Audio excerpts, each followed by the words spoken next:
J'ai le plaisir, au nom de tous ceux qui sont présents, de tous ceux et de toutes celles qui sont présents, de vous annoncer que nous avons constitué la liste d'union de la droite républicaine du centre. Vous avez douté de réussir à constituer une nouvelle liste? Je peux vous dire que l'on a terminé cette liste ce matin. La présentation était à 12h30. Je vais vous faire une confidence, on a terminé la liste, il était 12h moins le quart.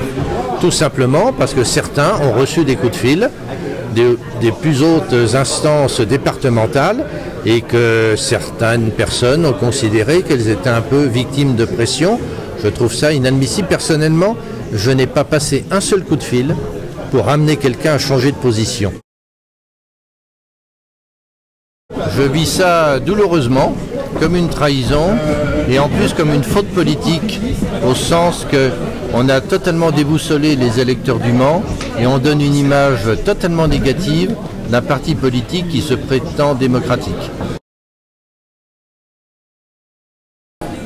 Moi personnellement, je vais vous dire, la décision qui a été prise lundi matin, ça revient à faciliter effectivement la victoire de Jean-Claude Boulard.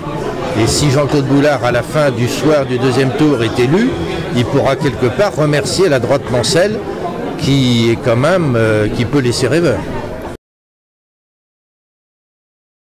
Ce qui s'est passé ne facilitera pas les négociations ou les discussions le dimanche soir. Il ne faut pas franchir le Rubicon dans la vie. Il y a une frontière à certains choix et à certaines positions. C'est une mise en garde pour le reste de la campagne? Oui, c'est une mise en garde pour le reste de la campagne. Les Manceaux attendent une campagne pour leur ville.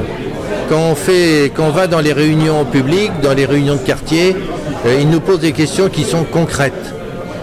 Savoir si un tel va être ci ou un tel va être autre chose, c'est pas leur problème.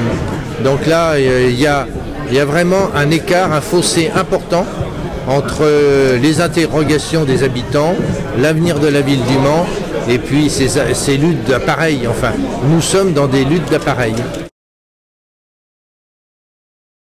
On ne prend pas une décision comme celle qui a été prise lundi matin simplement parce qu'il y a quelques militants qui protestent. Il fallait leur expliquer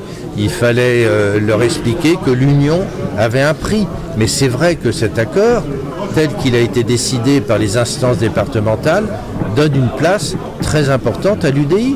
Et probablement, dans un rapport de force, c'était une place probablement trop importante.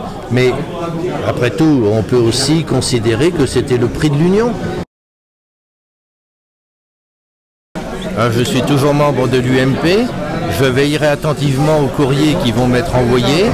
Et si je reçois une mesure d'exclusion, et je regarderai si cette mesure a été prise conformément au statut.